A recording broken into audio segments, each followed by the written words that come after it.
pessoas que vêm a Paris e o que elas querem ver são os monumentos mais visitados, os locais mais visitados. E tá tudo bem. Geralmente, né, a gente vê essas coisas pela televisão, nos filmes, nas séries e fica deslumbrado querendo ver isso ao vivo. Mas tem algumas coisas que você precisa ter em mente aí antes de fazer o seu roteiro apenas baseado nisso. Quando eu falo apenas baseado nisso, é porque esses locais são locais mais lotados, locais que vai ter aí maior concentração de pessoas, maior concentração de pickpockets, os batedores de carteira, enfim, vai ter maior concentração de tudo. Então são locais que, independentemente da época do ano, alta estação, baixa estação, períodos de férias ou não, sempre vai estar cheio, sempre vai ter filas. Então não adianta você pensar que você vai chegar super cedinho ali, você não vai pegar uma fila, porque sempre vai ter alguém que vai ter essa mesma ideia que você.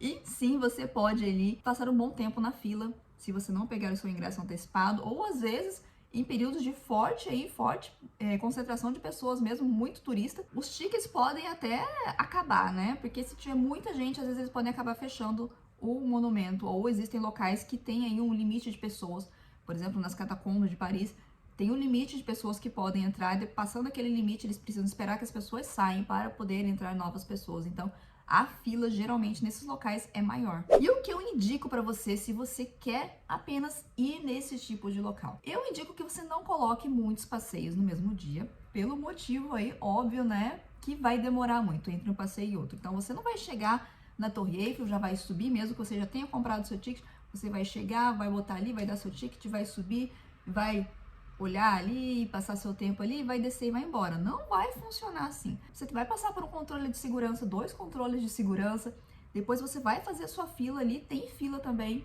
às vezes para quem vai subir ali, você precisa passar a fila, né, para passar pelo controle de segurança. Às vezes tem bastante pessoas que compraram o ticket antecipadamente, então você vai esperar ali, porque tem as pessoas que estão comprando ao mesmo tempo, as pessoas que compraram antecipadamente, tá todo mundo entrando ali, né? Então, você vai ter que esperar também. Você não é porque você comprou antecipadamente que você vai chegar, já vai entrar. Você vai ter aí um tempo mínimo de espera do mesmo jeito. E outra coisa falando de tempo mínimo de espera é que é impossível você prever qual é o tempo que você vai passar na fila esperando ali, mesmo que você tenha comprado com antecedência. É impossível você saber, às vezes de um dia aí pode ser que tenha um grande número de turistas que chegaram por um motivo ou outro que você desconhece e vai ter um número maior de pessoas justamente naquela hora que você chegou. Não tem como saber essas coisas. E o que acontece é que muitas vezes você pode passar mais tempo esperando do que você imaginava.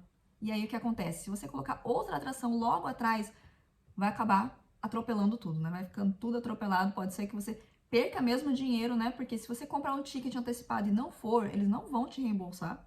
Então você pode acabar perdendo dinheiro nisso também. E como eu falei de comprar tickets antecipadamente, como eu falei, tem espera, mesmo você comprando antecipadamente, você não vai chegar a dar o ticket e entrar. Você vai esperar em alguns momentos. Claro que não é nada comparado com o tempo de espera das pessoas que não compraram antecipadamente, mas tem sim um tempo de espera. E se você não comprar antecipadamente, esse tempo de espera aí pode ser tão grande que você pode perder até um dia ou a metade de um dia apenas na fila para comprar o seu ingresso. Então pensa, você vai comprar o seu ingresso, tá cheio de gente, você não vai conseguir se locomover ali do jeito que você quiser, você não vai conseguir tirar fotos ali no momento que você quiser. Às vezes tem um local ali para tirar fotos, você vai ter que esperar, né, outras pessoas tirarem a sua foto para você poder ter a sua chance de tirar a foto onde você quer.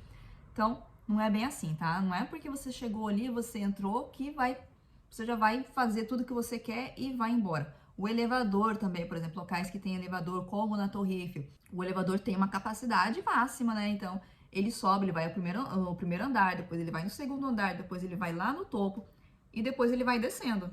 E se você tiver lá, né, se já encher de gente lá no topo, ele vai descer direto. Então, você vai ter que esperar o próximo elevador que vai fazer todos esses andares aí para poder descer. Então, não é uma coisa que você chegou ali, o elevador já vai descer. É um único elevador que faz esse mesmo trajeto. Então você vai esperar. Tem sempre um tempo de espera. Uma coisa muito importante que você deve ter em mente para você não se decepcionar é que você vai certamente visitar menos locais, menos atrações do que se você incluísse no seu roteiro outras atrações aí não tão prezadas. E como eu falei, tem um grande fluxo de pessoas, pode ser que essa viagem seja uma viagem mais estressante. Estressante porque você fica ali, né, nossa, eu preciso chegar, senão eu vou perder meu ticket. Às vezes o metrô acaba atrasando, você acaba saindo um pouco atrasado, você fica preocupado, nossa, tá chegando no horário do meu ticket aqui, não vão me deixar entrar, vou perder meu bilhete. Tem todo aquele estresse, né, de chegar no horário. E depois tem no momento, durante a visita, né, você vai ter o estresse ali de poder fazer a visita no tempo que você preveu, porque você precisa sair dali para ir para a próxima visita. Então, você não pode perder o seu tempo ali, você não tem minutos a perder. Então, é uma viagem um pouco estressante que você precisa sempre regular ali, dar uma olhada no relógio para ver, não vai dar tempo de tirar essa foto, vou ter que ir embora. Você não vai poder relaxar, né? Não é uma viagem que você vai conhecer Paris e vai relaxar. Vai ser uma viagem mais estressante, porque você vai estar sempre olhando no relógio ali e provavelmente correndo de um lado para o outro. Mas, como eu falei, tem pessoas que gostam desse tipo de viagem e é por isso que eu fiz essa aula falando aqui sobre esse tipo de viagem.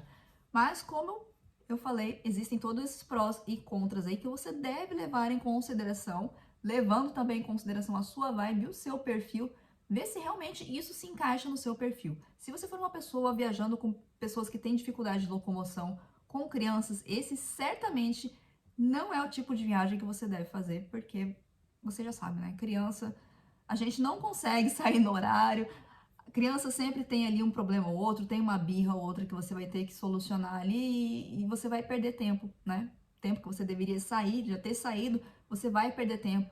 Vai ser hiper estressante, tanto para você quanto para a criança. Então, esse é o tipo de viagem que eu altamente não recomendo para pessoas que têm crianças.